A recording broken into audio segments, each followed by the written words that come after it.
Welcome to our Cybertalks interview series. I'm Wyatt Cash on behalf of CyberScoop, and I'm here today with Dan Prieto, Strategic Executive for Federal Government at Google Cloud. Dan, thanks so much for joining us. Thanks so much, Wyatt. Good to see you again. So let me start by asking, there's been a lot thrown at chief information security officers in 2020. How would you describe how 2020 has sort of changed the the priorities and the trajectory of the CISO's role? The massive shift to remote work and the abundant security concerns that have surrounded that move, in my view, have pushed CISOs more front and center when it comes to being a key stakeholder in deciding what the overall IT and technology adoption roadmap looks like. It's no longer just the business and the CIO deciding what the technology is that best serves the business, with the CISO being responsible for making sure that those choices and the environments and applications that are implemented are kept secure. But instead, it's become more apparent with shifts to remote work, accelerating adoption of cloud, IoT, and 5G, that the CISO should have more of an equal seat at the table in determining what technologies and what products are adopted and how those choices impact not only security risk, but overall risk to the enterprise and to the business. Well, and as you know, workforces are now so much more distributed than they were just a few months ago. What concepts do you believe help most with that shift between things like zero trust, two-factor authentication, micro-segmentation, and the like? I think there are two of them in particular. One is zero trust, and the second one is really large-scale cloud-based analytics. As you know, this push to remote work really pushed a lot of people to rapidly procure and adopt more hardware, more VPNs, and the like. But the reality is that even though this is sort of a hardware-centric push to get more remote work, by 2023, Gartner predicts that 60% of enterprises will phase out most of their VPNs in favor of zero trust network access. Now, Google itself basically got rid of VPNs in 2011, and that allowed Google's employees, contractors, and users to work more from home without using firewalls and VPNs. And I think really that's where the industry is headed here.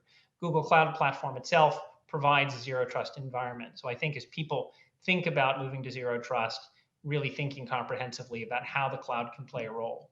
And in particular, we've seen from one of our customers, New York City Cyber Command, New York City, when it pushed everyone to remote work, that push really dramatically increased the number of devices, laptops, wireless hotspots, routers that the city had to defend, increasingly dramatically their threat surface.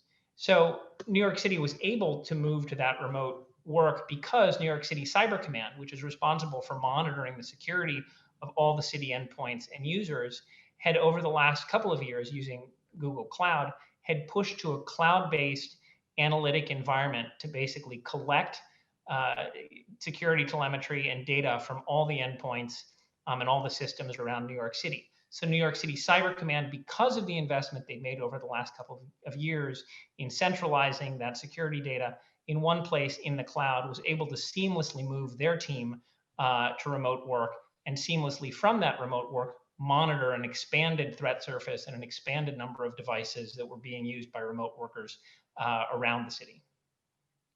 You mentioned earlier IoT and 5G technologies. Obviously, they're continuing to come online in the US, and that obviously means enterprises have to start thinking about how to bring them in-house. But as you know, with those kinds of adoption, there also comes supply chain concerns. How should enterprises and agencies collectively handle those concerns while still making sure that we don't fall behind technologically? Yeah, I think my answer here goes back to that point about the power and scalability of cloud-based analytics. Now, supply chains, as we know, are increasingly large and complex. Um, you know, Typical commercial vendors and government vendors can have hundreds of thousands of vendors in their supply chain. I've seen estimates that the federal government alone has, upwards of 150, 200,000 vendors in their information and communications technology supply chain. And not only are the numbers enormous, but the complexity of the linkages in those supply chain networks make them very opaque. At the same time, they're throwing off massive amounts of data, and it's really a challenge and really risky if you don't really have visibility in what's going on in your supply chain. And typical attempts to assess and measure supply chain risk are really oftentimes highly latent, incomplete. They rely on human analysis, which can be manual and inefficient and really doesn't scale.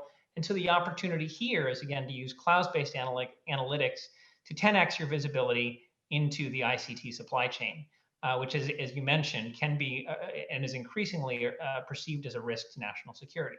So in that kind of environment, you focus on continuous data collection and analysis instead of one-off point analysis of suppliers and routes.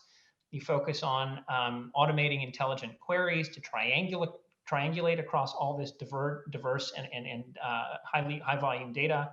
And you can use things like machine learning and AI to analyze really diverse data sources to give you a near-time sort of mosaic of all the different players in your supply chain and the risks that might occur.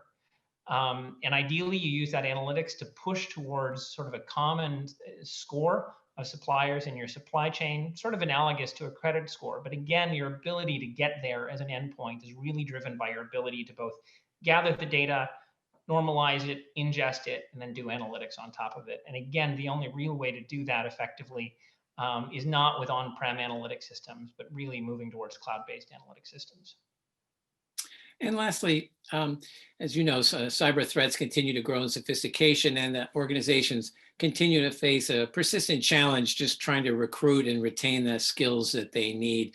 How do we as a country and enterprises in general close the gaps that exist in the nation's current cybersecurity education and training landscape to try to help fill that pipeline?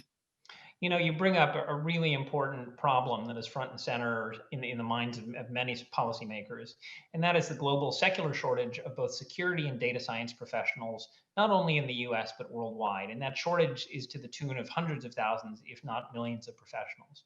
So to think about how to solve that, I think you need to think about the long term as well as the medium and the short terms. I mean, in the long term, is sort of an unvarnished good. It obviously makes sense to promote education and development of curriculum that train the future data science and cybersecurity workforce. But that's going to take, as I said, over the next couple of decades to grow and address that global shortage, that secular shortage over the long term. In the short and medium terms, though, I think two things are important. And the first one is not just focus on the classroom, but focus on hands-on technical training, let's call it clinical training, to upskill IT professionals who might not have deep security or data science specialties, but who are well equipped and have the base knowledge to upskill rapidly and effectively from, let's say, a general IT role, but getting more up to speed on security issues and the like.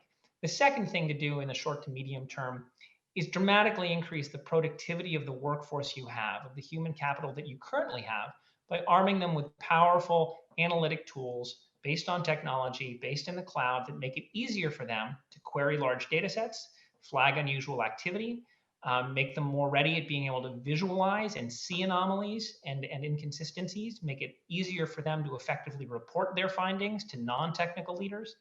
And also not only to do that, but to increasingly automate important tasks that they undertake frequently, but that can often be highly repetitive, and take those things, automate them, so those professionals move up the value curve, allowing them to punch above their weight and become more effective and more productive as cybersecurity professionals. Well, Dan Prieto, thank you so much for sharing some of your insights and for joining us here at Cybertalks. Terrific. Thanks so much, Wyatt. Good to be here.